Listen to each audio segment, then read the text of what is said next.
Livro de Crônicas. Nós acabamos de sair agora no livro de Reis, onde que a gente viu a ascensão de alguns reis sobre o reino do norte e o reino do sul. A gente viu que o reino do sul ficou dividido para duas tribos, que foi a tribo de Judá e a outra tribo eu esqueci, e o outro foram as 10 tribos, ficaram com o reino do norte. Nós vimos que o reino do norte foi levado escravo pela Babilônia, primeiramente, depois o reino do sul passou por um período de escravidão também, e vimos que nesse período do governo babilônico eram-se levados escravos para a Babilônia, por isso é chamado exílio, onde eram levadas as pessoas como escravo para trabalharem na Babilônia. E vimos depois que os persas dominaram o Império Babilônico e a cultura deles era um pouco diferente nessa questão. Mas bora lá. Vamos entrar agora nos livros de crônicas, as crônicas dos reis. E a gente vai abrir o livro, como de costume, assistindo um pequeno videozinho, tá? Do YouTube, para a gente entender um pouco melhor. Então, meus queridos, como nós vimos aqui, um breve resumo, mas muito complexo, sobre crônicas, nós vimos que assim como 1º e 2º Reis, 1º e 2º Samuel, que não são livros divididos no Talmud, que é o livro dos judeus, o livro de crônicas também não é dividido. Assim a gente vai ver que Neemias, Esdras e Neemias também não é dividido, é um único livro. Mas vamos adiante. O livro de crônicas. O que temos a partir deste livro? Como crônicas, Esdras, Neemias e Esther é classificado como escritos pelos hebreus, por se tratar de uma coletânea que descreve grandes momentos da história de Israel. Em crônicas, temos a estrutura do Antigo Testamento, refletindo os primeiros homens da humanidade, como de Israel, e apresentando a sugestão que levaria o povo à vivência do processo. Em resumo, temos diferentes ângulos da relação homem e Deus. Quando passamos de reis para crônicas, sentimos estar pisando no mesmo terreno, por se tratar de repetições dos grandes fatos históricos do Antigo Testamento. O título, que é crônicas, que são histórias, crônica significa eventos cronológicos do período. A gente vê vários tipos de crônicas. Não temos apenas essa crônica da Bíblia, nós temos, que não são livros cristãos, as crônicas da Saxônia, onde falam dos vikings. A gente vê crônicas de outros reis, a gente vê crônicas de diversas culturas diferentes. Mas no nosso cânon, na Bíblia Sagrada, a gente vê as crônicas, que é a cronologia desse período final de reinado, no período exílico e pós-exílico. A versão grega, que dividiu os dois livros, intitulou como o que foi omitido. O nome que usamos vem do latim, que traduzido é por a crônica de toda a história sagrada.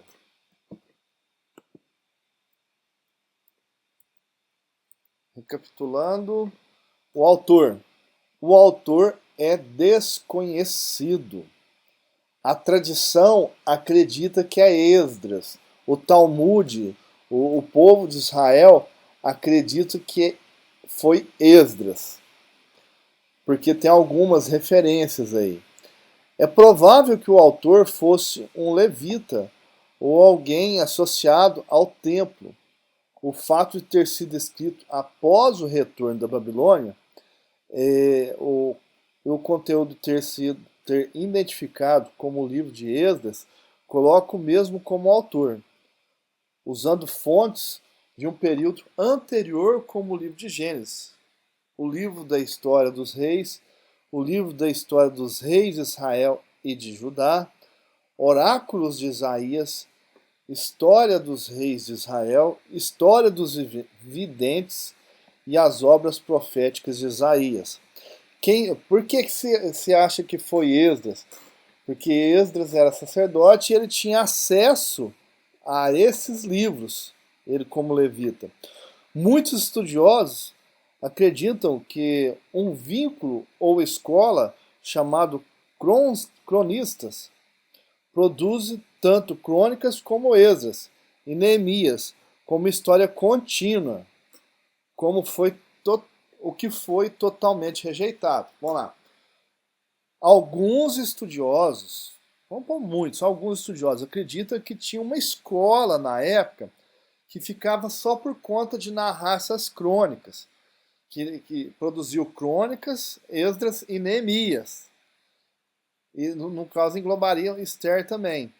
Mas isso foi totalmente rejeitado, porque não tem prova disso. A data. Os livros de crônicas foram escritos cerca de 400 anos depois da libertação dos prisioneiros da Babilônia, que se deu em 538 a.C. Alguns eruditos sugerem que o livro tenha sido escrito no século V a.C., que dá a mesma coisa. Período que vai de Zorobabel até os dias de Esdras. A distância entre os registros e os acontecimentos destacam aqueles episódios que consideram de relevância duradoura.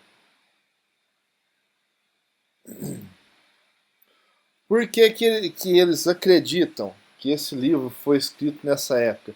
Porque quem escreveu já tinha informações, como a gente viu lá no livro, do templo e o muro reerguido, 400 anos depois. Então ele tinha uma visão e ele pegou as histórias que tinham da época e montou o livro de crônicas. Recapitulando, o tema. O tema de Crônicas trata sobre a história dos israelitas desde o reino de Davi até o regresso do cativeiro babilônico.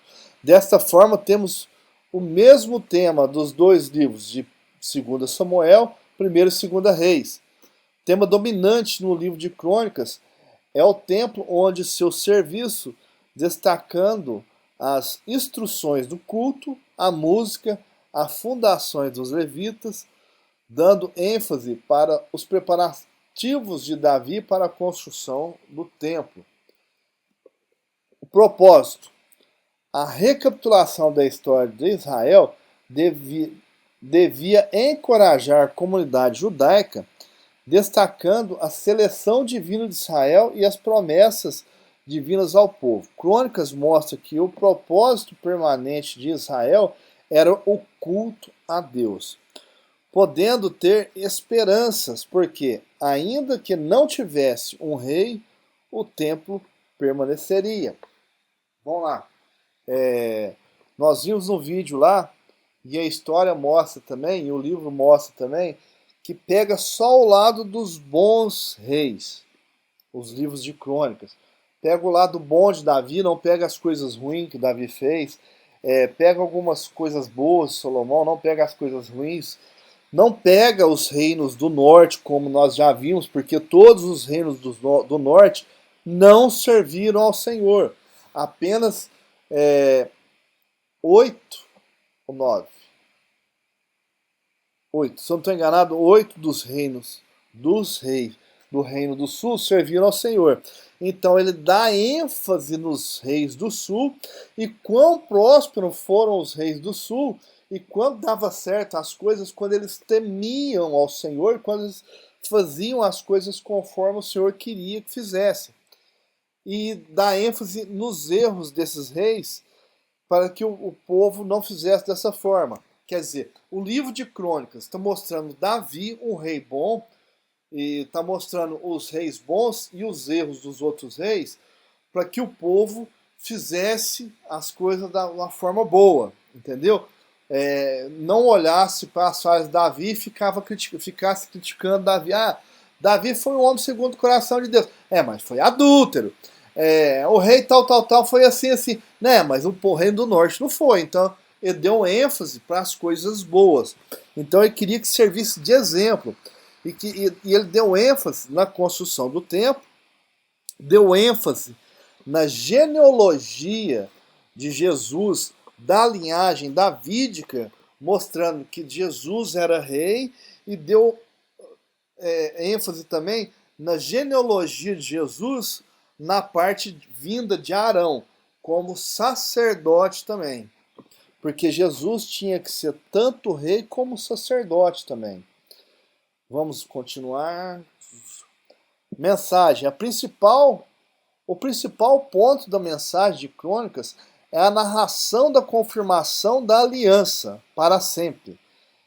Este me edificará a casa, e eu estabelecerei o trono. A monarquia davídica viveu grandes crises. Daí o destaque para a promessa para sempre, que exigia fé e a esperança na sua restauração. Quanto a isso, ressalta-se a convocação de Deus da aliança ao seu povo frustrado. Se o meu povo, que se chama pelo meu nome, se humilhar e orar e me buscar e se converter dos seus maus caminhos, então eu ouvirei dos céus, perdoarei os seus pecados, sararei a sua terra. Com isso, caracterizando que era um novo templo, uma nova era da graça. Por que graça? O povo de Israel não merecia de forma nenhuma voltar, mas Deus teve graça. Ouviu o clamor do povo, mesmo ele estando no exílio, libertou. E quando o povo construiu o templo, quando o templo de Salomão foi erguido, essa foi a frase: se o meu povo, que se chama pelo meu nome, se humilhar e orar e buscar se converter de seus maus caminhos, então eu perdoarei os seus pecados, sararei a sua terra, ouvirei do céu e derramarei bênçãos sobre vós. Um pouquinho antes fala assim: e se eu cerrar o céu, se houver peste, se houver praga e tal, aí entra nessa parte. A partir daí, temos destaque para a adoração, a santidade de Deus e, por fim, a liderança. Sobre este último ponto, a expectativa messiânica estava viva no autor, que idealizou o papel de Davi, apontando para a liderança espiritual da nação, em particular aos levitas e oficiais. Por mais que Davi tenha errado, Davi foi o melhor rei que Israel teve, apesar de todos os erros. Perspectiva histórica. O autor destaca episódios importantes que jamais podem ficar no esquecimento.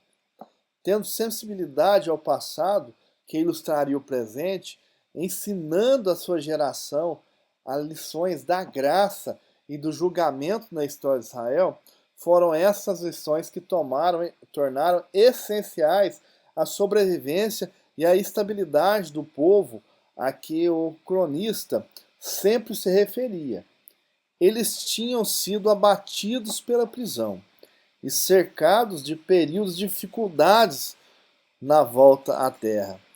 A preocupação maior do cronicista era relatar a história de tal maneira que garantisse ao povo de Deus estava no comando e que os incentivasse a se tornar fiéis a ele. Salientando aqui, meus queridos, que o povo estava voltando no período do exílio. E muitos dos que estavam no exílio se corromperam. E muita gente não quis voltar do exílio, quis ficar na Babilônia. E ele está falando, está ressaltando aqui no livro de Crônicas a importância que tinha que ser dada à adoração. Porque muitos tinham esquecido como adorar a Deus. Porque muitos já se prostravam perante outro Deus, não queriam saber de Deus mais. Aí mostra o povo voltando para Israel, mas e os profetas ressaltando a importância da adoração e adoração no templo também. Distinções entre reis e crônicas. Ainda que crônicas revele dependência do livro de Samuel e Reis, há diferentes aspectos na sua perspectiva teológica. Samuel e Reis se dirigem à comunidade que estava presa, explicando os motivos dos seus fracassos, enquanto que Crônicas dirige a comunidade restaurada. Samuel e Reis destacam a perspectiva profética, que eram os profetas que profetizavam. Ah, porque pecaste, Israel? Volta, Israel, chora, se arrepende, Israel. Enquanto Crônicas destacou a perspectiva sacerdotal, que é de fazer o culto ao Senhor. Samuel e Reis trabalham na monarquia, enquanto Crônicas desenvolve a lembrança pastoral. Samuel e Reis destacam os fracassos dos reis, como Davi e Salomão. Já Crônicas tem a elevação de ambos os reis, mostrando seus pontos fortes, como eu falei. Samuel e Reis têm o palácio do reis como cenário principal, a glória do palácio. Mas Crônicas temos a adoração no templo, a estrutura do livro.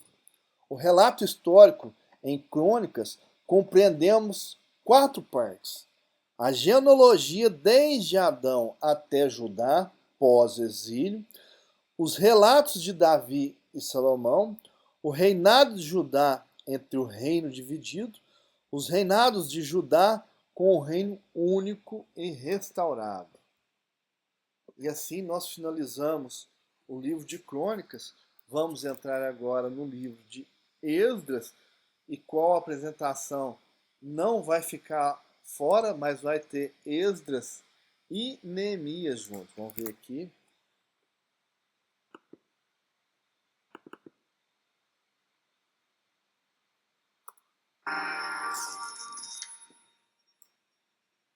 Os livros de Esdras e Neemias. Esdras, da página 247 à página 250, apenas 3 páginas aí. Esdras narra o regresso do povo escolhido pós-exílio, 70 anos. Há alguns que dizem que foi por 50 anos, mas a palavra de Deus fala que foi por 70 anos.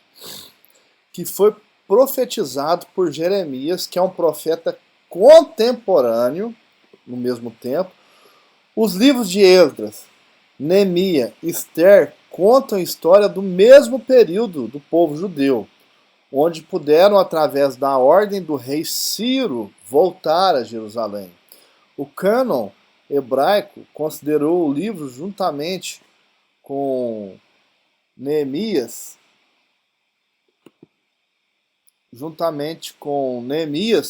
uma obra única. Esdras se encontra sem as notas massoréticas finais. A contagem total dos versículos no final de Neemias é para os 2 livros. E o versículo intermediário apresentado pressupõe uma obra combinada. O conteúdo sustenta esta tese, pois as memórias de Esdras, iniciadas no capítulo 7 a 10, terminam em Neemias 8 e 10. Outra discussão em torno da continuidade das crônicas, isto porque os primeiros versos de Esdras são semelhantes aos versos finais de Crônicas, o que pode ter sido planejado para ser lido junto. O autor, pela tradição judaica, mais uma vez, pela tradição judaica, o escriba Esdras é o autor de Crônicas, como o de Esdras e Neemias, o que não pode ser comprovado, tá? Nós estamos falando da tradição judaica. Perguntar quem que escreveu ele de verdade, não se sabe. Nos capítulos 7 a 9 de Esdras, temos vivência de que Esdras tenha sido o autor. Ele era escriba, copista e intérprete da escritura. A data. Os que creem que o livro tenha sido escrito juntamente com crônicas datam a obra de 400 a.C., ou pouco depois. Esdras 7 e 8, temos informações de que Esdras havia chegado a Jerusalém no ano 457. Depois disso, os livros chegaram para a grande reforma que se estende ao ano 420. O contexto. O decreto de Ciro permite o regresso dos judeus. Foi predito por Isaías, que chamou Ciro pelo nome 200 anos antes do nascimento dele, referindo-se a ele como libertador de Deus e reconstrutor do templo. Joséfo, que é Flávio Joséfo, historiador judeu, retrata-nos que Daniel mostrou essas profecias a Ciro e que o monarca ficou tão impressionado por elas e tão bem disposto para com o povo cativo que publicou um decreto permitindo-lhe voltar à sua terra. Sob a liderança de Zorobabel, o povo retornou a Jerusalém, juntamente com Josué, o sumo sacerdote. A situação religiosa e política era de decadência, porém de esperanças. Por que de decadência, meus queridos?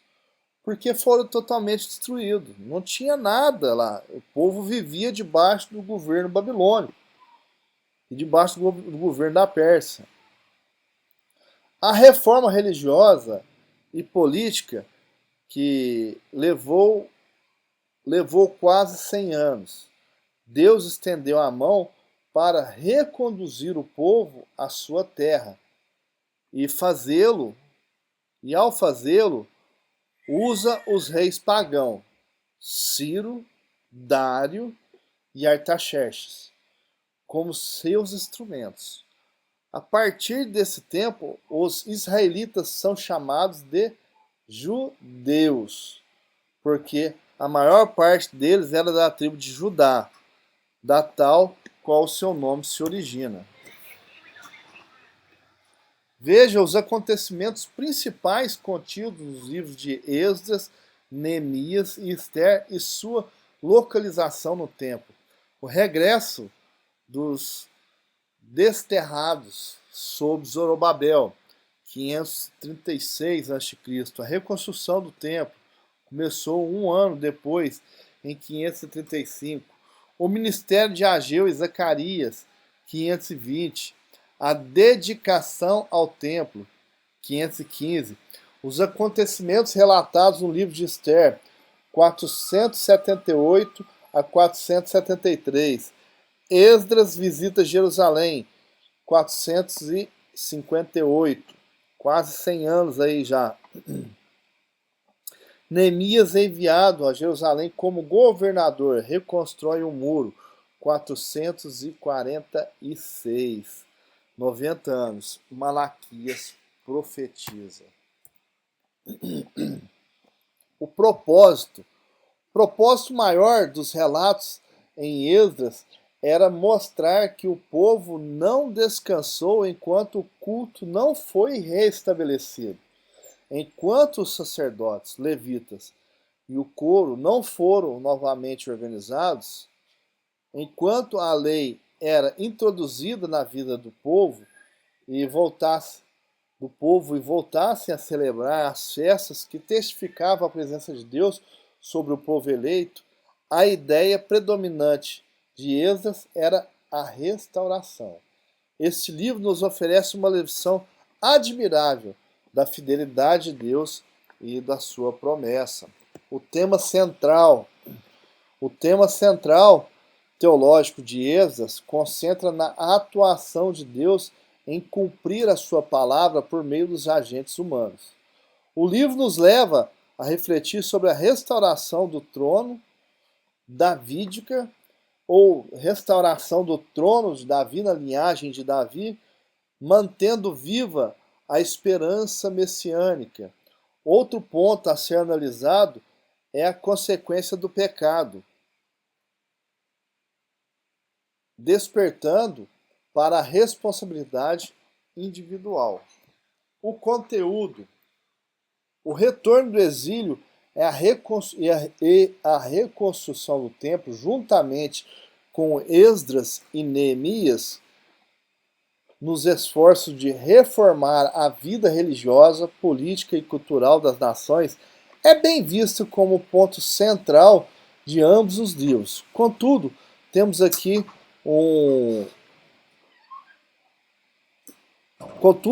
um registro bem amplo do desdobramento do conceito messiânico.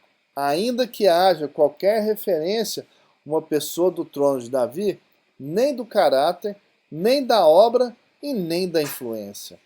Entretanto, Esdras preenche alguns dos pormenores do programa messiânico, como foi mantido e executado entre o tempo de Zacarias e Malaquias, quando ambos verbalizaram explicitamente a relação a respeito do conceito messiânico, a estrutura do livro.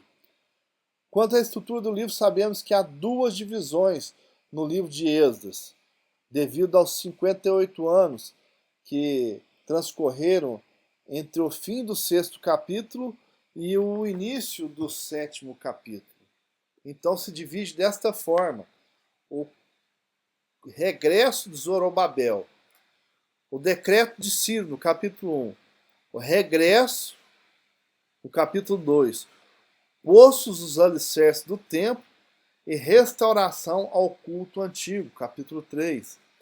A oposição dos samaritanos. Por que a oposição dos samaritanos?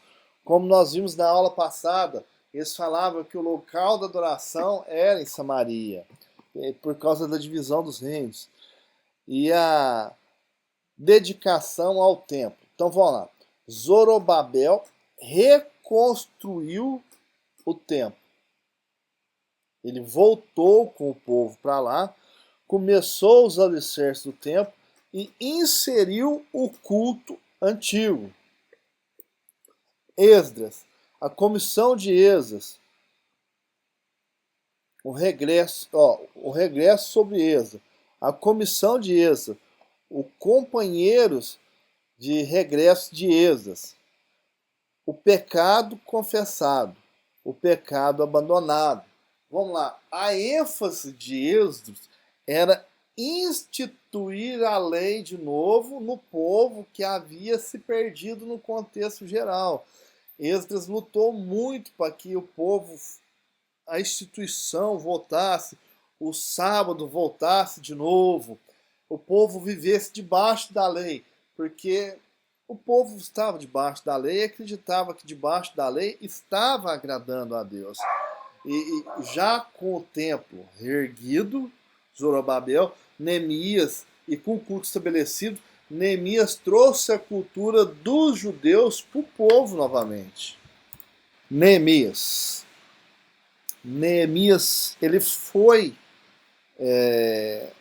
ele é reconhecido como o que reergueu as muralhas em volta de Jerusalém. E na nossa apostila, da página 251 a 253, o título gira em torno de uma pessoa, Neemias, seu nome, que significa Jeová conforta. A autoria, Esdras e Neemias, formam um único livro. O Talmud considera, como nós já falamos, a Lide, chegando agora, como o Talmud considera Esdras como autor. e Neemias como o coautor, como ajudador desse livro. A data e ocasião, tanto Esdras como Neemias. Renan, pode falar, Renan.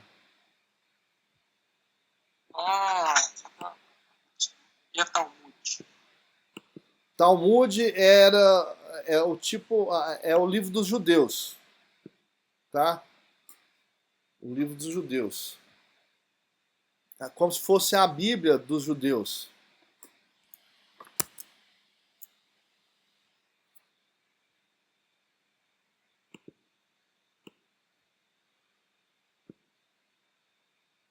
Tanto Esdras como Neemias foram escritores em meados da segunda metade do século V a.C., depois de 430, para encorajar os judeus que haviam retornado da prisão na Babilônia e restabelecido a comunidade em Jerusalém. O contexto de Neemias. Neemias era copeiro do rei da Pérsia, Artaxerxes. Enrolei a língua aqui. Longimanus era filho de Xerxes, enteado de Ester, rainha judia. Esta se tornou rainha da Pérsia uns 66 anos depois que os judeus haviam voltado para Jerusalém. Esse fato deve ter prestigiado muito os judeus na corte da Pérsia. Ester, muito provavelmente ainda viva, sendo personagem de influência no palácio, quando Esdras e Neemias vieram a Jerusalém. Quando Neemias chegou a Jerusalém em 445, Esdras já achava-se lá há 13 anos. Era sacerdote e vinha ensinando ao povo a palavra de Deus. Porém, Neemias era governador civil, tinha vindo com autorização do rei para reconstruir os muros de Jerusalém. 3 dias depois de haver chegado, foi fazer vistoria nos muros à noite. Ao ver o estado de ruínas em que se encontrava, incentivou o povo a iniciar a reconstrução imediatamente. A obra foi realizada em 52 dias, irmãos. Isso é um serviço muito grande. É Deus purinho. Se não fosse Deus no negócio, não se poderia construir um muro do tamanho que era o muro de Jerusalém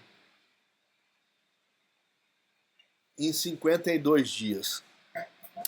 Tendo sido entregue a cada família uma parte do muro. O propósito compõe em dar continuidade à história da comunidade restaurada, dentro do ponto de vista político e social. A reconstrução dos muros de Jerusalém aponta para integridade política e respeito perante os seus inimigos. O que é isso? Vamos lá. Uma cidade que não tinha muros em volta, qualquer um podia chegar e invadir. É uma cidade largada, chegava não assim só os reinos em volta, mas os bárbaros que viviam ali na circunvizinhança podiam chegar e roubar as casas que ficavam ali próximo ali no estalar de dedos. Só chegava, roubava e ia embora, era coisa normal. Mas quando se tinha muros, quando se tinha uma muralha em volta, opa, aquele lugar ali já não é bagunça mais. Já está sendo reestruturado de novo. Tanto que Sanbalat e Tobias pelejou para parar a construção. Você sabe por quê?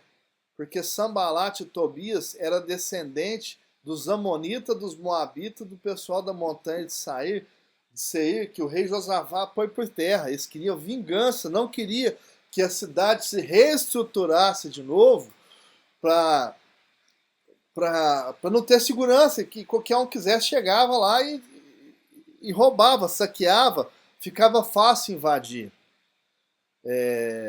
O destaque, vamos voltando de novo, o destaque, a reforma religiosa tem a ver com ligação política religiosa ou a restauração da vida social e religiosa. O tema adoração restabelece destaque na mobilização dos oficiais do templo. A soberania de Deus como Criador de todas as coisas é testificada na Pérsia como Deus que luta pelo povo da aliança. A aliança de Deus é realmente o ponto a ser considerado devido à sua fidelidade. A santidade de Deus deve ser relacionada com todos os temas anteriores registrados à restauração da comunidade da adoração. O tema marcante do livro é a oração, que inclui a adoração, a confissão, petição, inclusive na intervenção misericordiosa de Deus.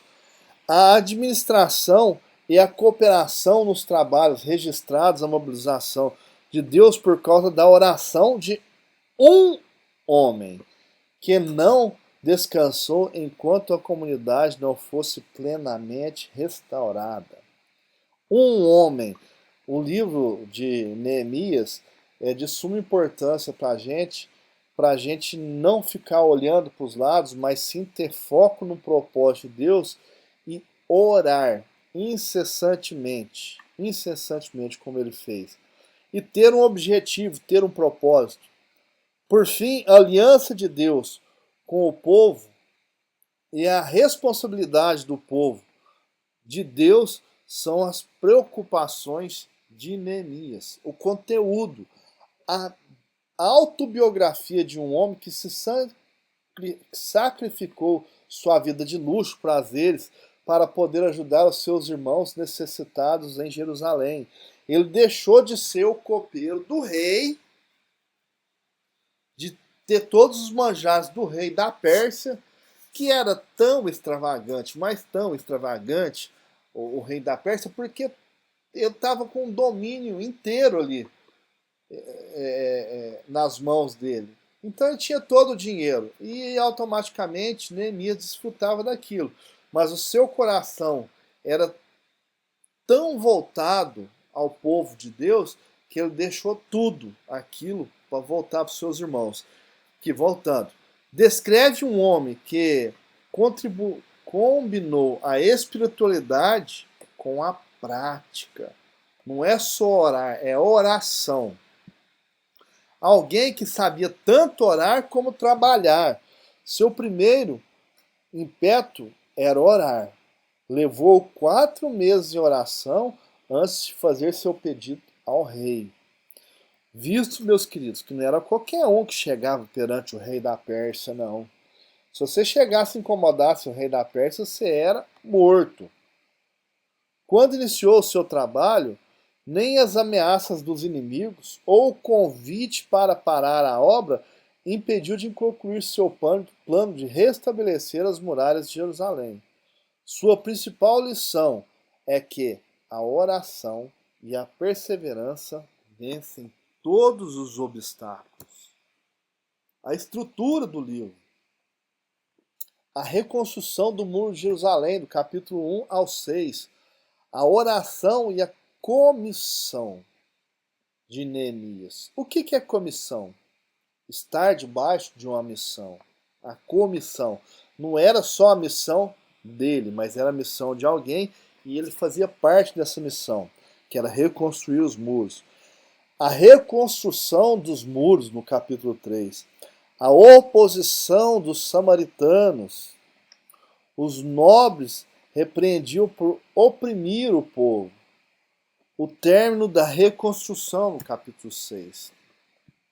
O avivamento da religião e a reestruturação do culto.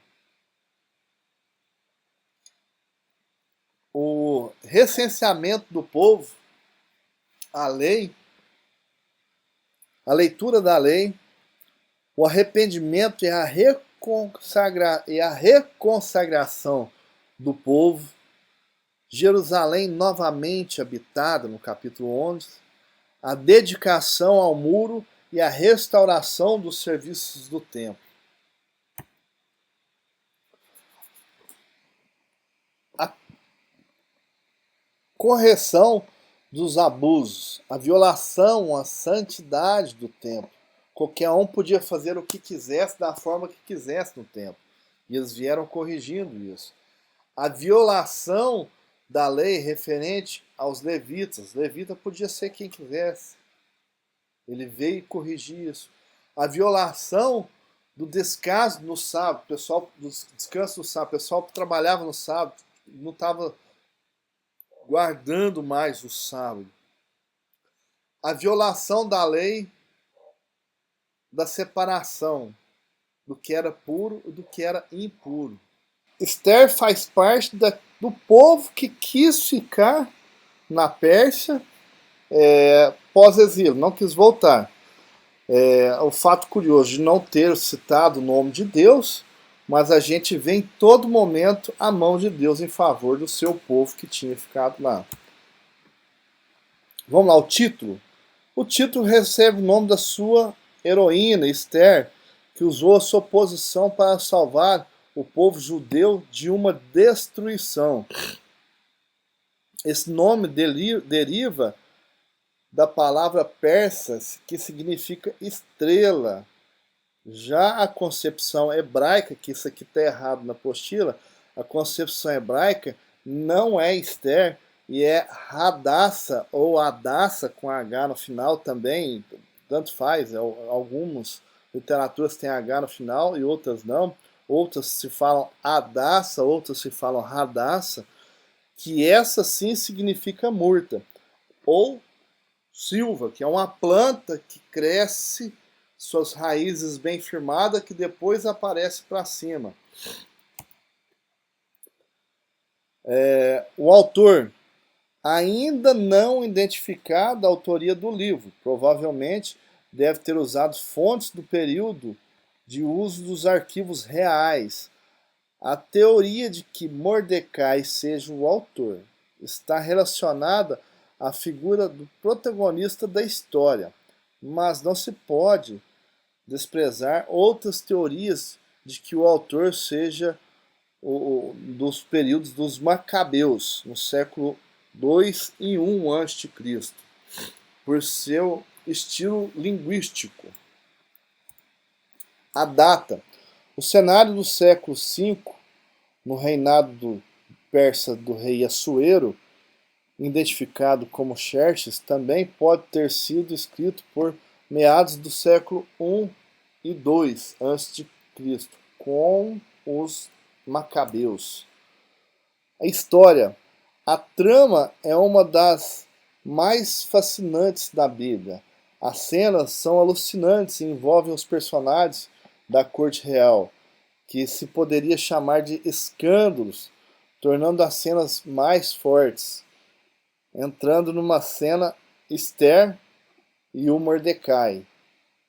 A trama reflete a grandeza do Império Persa, da Pérsia, tanto como a administração, o conselho e o sistema, ainda que tenham fundo histórico. O livro compõe uma canção que festeja o Purim, uma festa judaica que marca a presença real de Deus diante do povo da aliança. Esther entrou em cena 30 anos antes da reedificação do Muro de Jerusalém e 40 anos depois da reedificação do templo, o que possibilitou que o trabalho de Neemias provavelmente foi através da história de Esther e do que aconteceu que aconteceu o restabelecimento dos muros por causa da história de Esther que tinha acontecido. Provavelmente foi por causa disso que o rei permitiu que Neemias fosse lá reconstruir os muros. Os eventos relatam o rolo de Esther sucedem durante um tempo narrado em Esdras, limitando-se ao capítulo 6 e 7. Esse livro gira em torno de fatos históricos muito importantes, não simplesmente uma história com finalidades morais. O livramento da nação hebraica de ser aniquilada depois do cativeiro babilônico. Assim como Deus salvou o seu povo do poder do faraó, ele livrou Israel das mãos do malvado Amã. A aceitação no cano, o livro de Esther tem uma peculiaridade que o distingue de qualquer outro da Bíblia. Não contém uma única menção do nome de Deus, nem tampouco a referência à lei ou à religião judaica. Isso se dá pelo fato que, provavelmente, essa história foi feita a partir de uma cópia de uma versão persa do livro. Os discursos se estendem aos conceitos messiânicos, onde não temos referência à linhagem de Davi, nem mesmo sacerdotal. Contudo, temos evidências claras da intervenção de Deus na história. O ataque ao povo da aliança é revelado com um esforço satânico para poupar a sua cabeça de seja esmagada. Da mesma forma que Esther e Mordecai são os agentes de Deus na atuação soberana para preservar o povo da aliança. A relevância religiosa. Os estudiosos afirmam que o principal propósito do livro é autenticar a festa do Purim, a celebração agitada,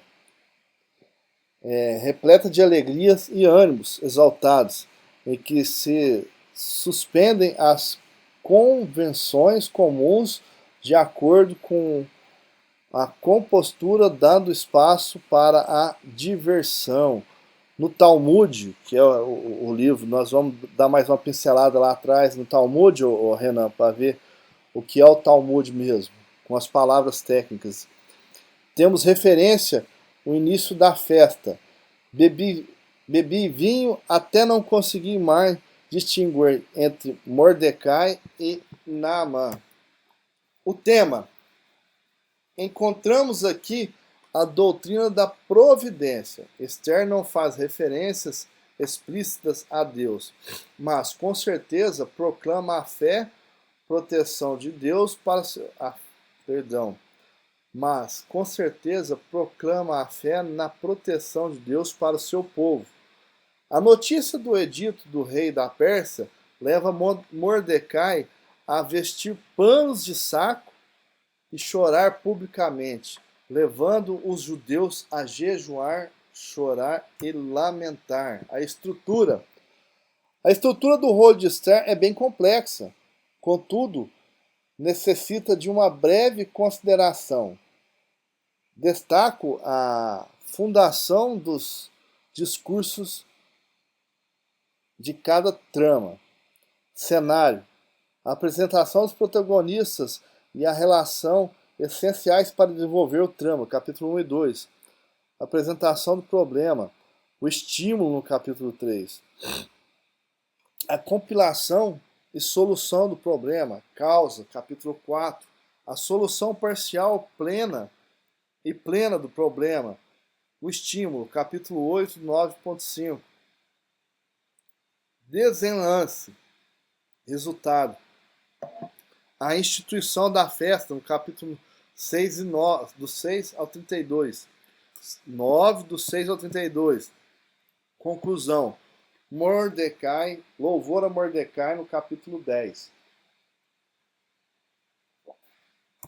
E este foi o fim do nosso livro, dos livros históricos. A história de Esther é muito bonita. A gente vê, tanto na história de Esther como nas outras histórias, a gente vê o livramento de Deus para com o povo judeu, o reestabelecimento do templo do Senhor, a libertação, a restauração do povo, voltar voltar a adorar o Senhor, como foi falado na apostila. A tentativa de Satanás em tentar fazer que o povo não fosse adiante, porque se a lei que Naamã tinha feito o rei Xerxes fazer passasse, tinha destruído o povo de Israel por completo. Pelo menos que morava ali na Pérsia.